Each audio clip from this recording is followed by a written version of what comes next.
Alhamdulillahi Rabbil Alamin Alladhi arsala rasulahu bil huda wa dinil haqq liyuzhirahu 'ala dini kulli wa kafa billahi shahida. Asyhadu an la ilaha illallah wahdahu la syarika lah wa asyhadu anna Muhammadan 'abduhu wa rasuluhu la nabiyya ba'd. Allahumma salli wa sallim ala sayyidina Muhammad wa ala ali sayyidina Muhammad. Ayyuhal hadirin, ittaqullaha haqqa tuqatih wa la tamutunna illa wa antum muslimun. Waqad Allah ta'ala Al-Qur'anil Karim. A'udzu billahi minasy syaithanir rajim. Bismillahirrahmanirrahim. Innal ladzina amanu wal ladzina hajaru wa jahaduna fi sabilillah ulaika yarjuna rahmatallah wallahu ghafurur rahim. Quran surat Al-Baqarah ayat 218. Ma'asyiral muslimin sidang jamaah Jumat rahimakumullah. Mengawali khutbah khatib pada Jumat ketiga bulan Dzulhijjah 1445 Hijriah pada siang hari ini, izinkan khatib mengajak diri khatib dan kita semua untuk senantiasa selalu memulai semua aktivitas kita dengan terus belajar menjadi hamba yang pandai bersyukur kepada Allah Subhanahu wa Ta'ala. Alhamdulillah, rangkaian nikmat, rahmat, hidayah dan inayahnya Allah masih sangat banyak yang kalau kita ganti tidak mampu kita menggantinya, kita bayar tidak akan mampu kita membayarnya. Tapi kita diminta mensyukuri nikmat yang Allah titipkan dan konsekuensinya menjadikan semua nikmat itu sebagai sarana beribadah dan meningkatkan ketakwaan kita kepada Allah Subhanahu wa Ta'ala. Kemudian salat dan salam yang berupa Allahumma shalli ala Muhammad wa ala ali Muhammad. Sama-sama kembali kita doakan kepada Allah buat junjungan kita, tauladan kita, Nabiullah Muhammad sallallahu alaihi wasallam. Allahumma shalli ala Muhammad wa ala ali Muhammad. Kaum muslimin sidang jamaah Jumat rahimakumullah. Dasar khutbah kita pada siang hari ini kami ambil dalam surat Al-Baqarah ayat yang ke-218. Maka dengan dasar di surat ini izinkan khatib mengambil judul khutbah kita pada Jumat kali ini adalah 1 Muharram adalah momentum melakukan hijrah kebajikan dalam diri kita.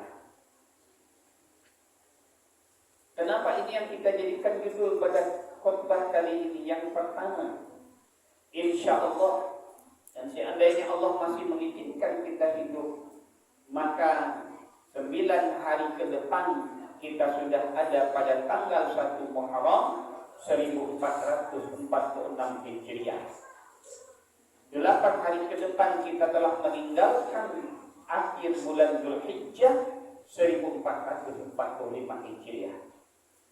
Kita tahu 1 Muharram adalah momentum hijrahnya Nabiullah beserta para sahabat dari Makkahul Mukarramah menuju Madinatul Munawwarah, dan ini adalah momentum perubahan mendasar bagi umat Islam, baik implementasi keimanan, amal saleh, akhlak, ukhuwah, kekuatan umat, ekonomi, dan penaklukan dunia dengan nilai-nilai Islam.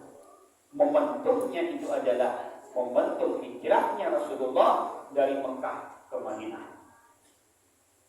Yang kedua, bagi umat Islam waktu itu ukuran terbaiknya adalah amal soleh. Dan orang yang tidak bisa memanfaatkan waktu untuk diisi dengan amal soleh yang terbaik, maka kelak akan termasuk orang-orang yang menyesal di sisi Allah Subhanahu wa taala dan rugi dengan waktu yang Allah berikan dalam kehidupannya. Maka setiap pergantian waktu bagi seorang muslim sebuah kemestian baginya untuk melakukan muhasabah, mengkoreksi, mengevaluasi, sekaligus menata ulang target-target amal terbaiknya bila Allah berikan waktu itu masih ada untuknya di dunia ini sebagai ladang beramal. Wajar dalam Al-Quran banyak sekali Allah memulai firman-Nya bersumpah dengan menggunakan waktu. Mulai dari yang umum wal asri, bahkan putaran tiap hari dari subuh, siang sampai malam Allah bersumpah. Maka satu momen bagi kita untuk melakukan muhasabah, sebagaimana juga kita momen melakukan evaluasi di tempat kerja, di perusahaan kita, di bisnis kita, setiap akhir tahun dan merencanakan rencana terbaik dan lebih tinggi lagi nilainya di awal tahun berikutnya. Bagi kita umat Islam tentu salah satunya adalah momentum pergantian tahun dalam Islam, 30 Zulhijjah bertemu dengan 1 Muharram, itulah momentum bagi umat Islam untuk bermuhasabah. Yang ketiga, bagi kita perlu menjadi alat ukur apakah keimanan kita juga berbanding lurus dengan waktu yang Allah berikan dalam hidup ini, tumbuhnya dengan baik. Sebagaimana Allah Subhanahu wa taala dalam Al-Quran menggambarkan keimanan yang baik itu seperti pohon yang baik. Mari kita lihat tafsir surat Ibrahim, surat ke-14 ayat yang ke-24. Bahwa Allah katakan dalam firman-Nya, alam tara kaifa daraballahu masalan kalimatan thayyibah kasajaratin thayyibah asluha sabit wa farquha bis sama. Bahwa iman yang baik itu dia tumbuh seperti pohon.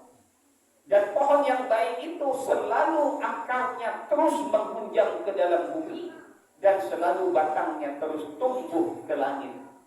Tidak seperti bonsai, atau Minang mengatakan tidak seperti karakok tumbuh di batu. Ibrit sagat masih tidak namun, kate tidak berpucuk, ke bawah tidak baulek, di tengah-tengah di kiri kumpang. Waktu yang berganti bagi kita yang beruntung ukurannya adalah adanya peningkatan amal soleh. Makanya Al-Quran pun menyebut dalam surat Al-Mulk juz ke-29, juz Tabarak mengatakan alladzi khalaqal mauta wal hayata liyabluwakum ayyukum ahsanu amala. Ukuran terbaik siapa yang mampu mengukir amal saleh dengan waktu yang Allah berikan.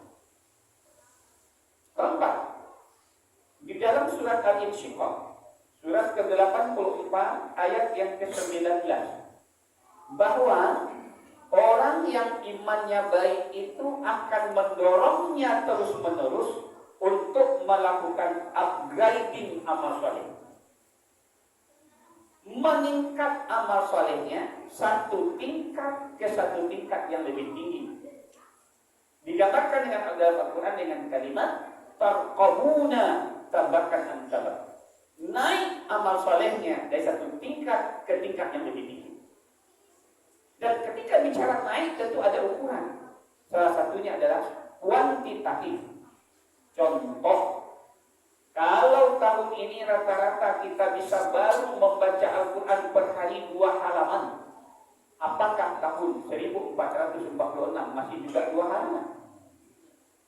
Kalau tahun ini kita sudah bisa duhanya tiap pagi 2 rakaat, apakah tahun depan juga 2 rakaat? Kalau tahun ini rata-rata infak kita setiap salat subuh ke masjid Rp5.000, apakah tahun depan masih mau Rp5.000 juga? Secara kuantitas bisa kita lihat, bisa kita ukur. Maka oleh karena itu momentum pergantian tahun bukan hanya sekedar momentum mengucapkan selamat tahun baru Islam. Kita buat tabligh akbar, kita buat pawai obor, kita buat acara makan-makan bakar-bakar sebagaimana pengganti 31 Desember tapi dipindahkan ke salah satu Muharram. Tapi intinya adalah momentum bermuhasabah.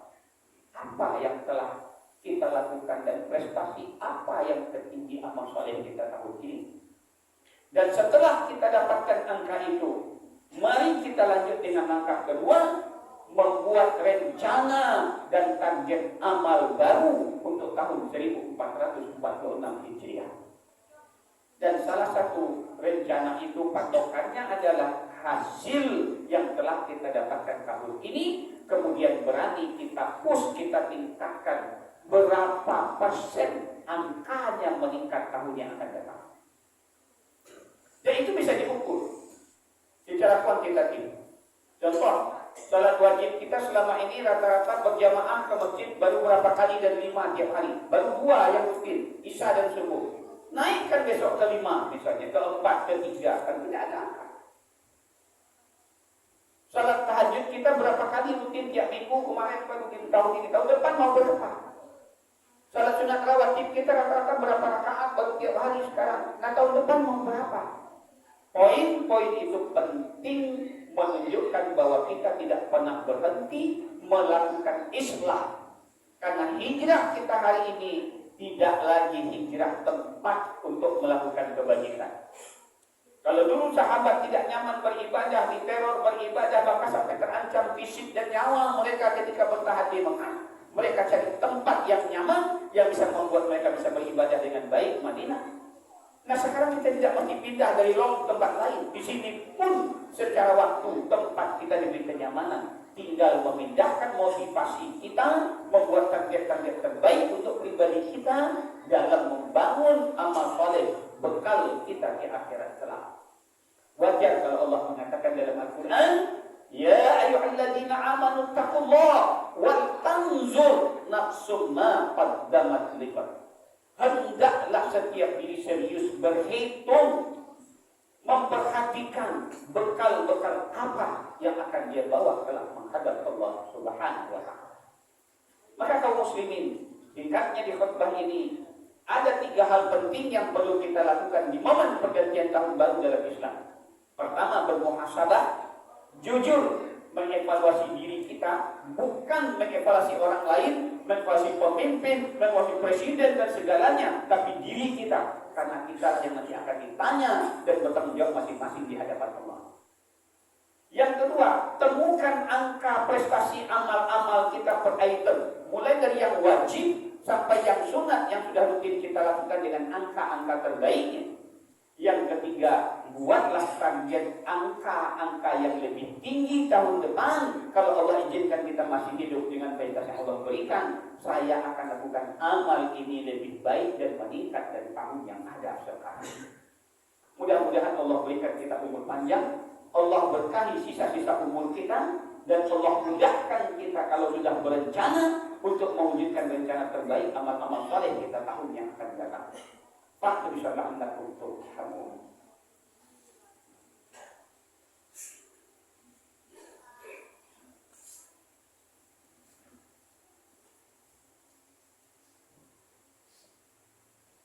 Alhamdulillah rabbil alamin. الذي نحمد ونستعين بالله من شرور أنفسنا ومن سيئات أعمالنا من يهد الله فلا مضل له ومن يضلل فلا هادي له أشهد أن لا إله إلا الله وحده لا شريك له وأشهد أن محمدا عبده ورسوله لا نبي بعد اللهم صل وسلم على سيدنا محمد وعلى آل محمد أيها الحاضرون اتقوا الله اتقوا الله اتقوا الله حق تقاته ولا تموتن إلا وأنتم مسلمون. وقال الله تعالى في الكريم أعوذ بالله من الشيطان الرجيم بسم الله الرحمن الرحيم والعصر إن الإنسان لفي خسر إلا الذين آمنوا وعملوا الصالحات وتواصوا بالحق وتواصوا بالصبر. إن الله وملائكته يصلون على النبي يا أيها الذين آمنوا صلوا عليه وسلموا تسليما اللهم صل على محمد وعلى آل محمد كما صليت على إبراهيم وعلى آل إبراهيم وبارك على محمد وعلى آل محمد كما باركت على إبراهيم وعلى آل إبراهيم في العالمين إنك حميد مجيد. اللهم اغفر للمسلمين والمسلمات والمؤمنين والمؤمنات الأحياء منهم والأموات ya hadiyal hajat bi rahmatika ya arhamar rahimin. Rabbana zalamna anfusana wa illam taghfir lana wa tarhamna lanakunanna minal khasirin. Rabbana la tuzigh qulubana ba'da idh hadaytana wa hab lana min ladunka rahmah innaka antal wahhab. Rabbana atina fid dunya hasanah wa fil akhirati hasanah wa qina adzabannar walhamdulillahi rabbil alamin. Amin.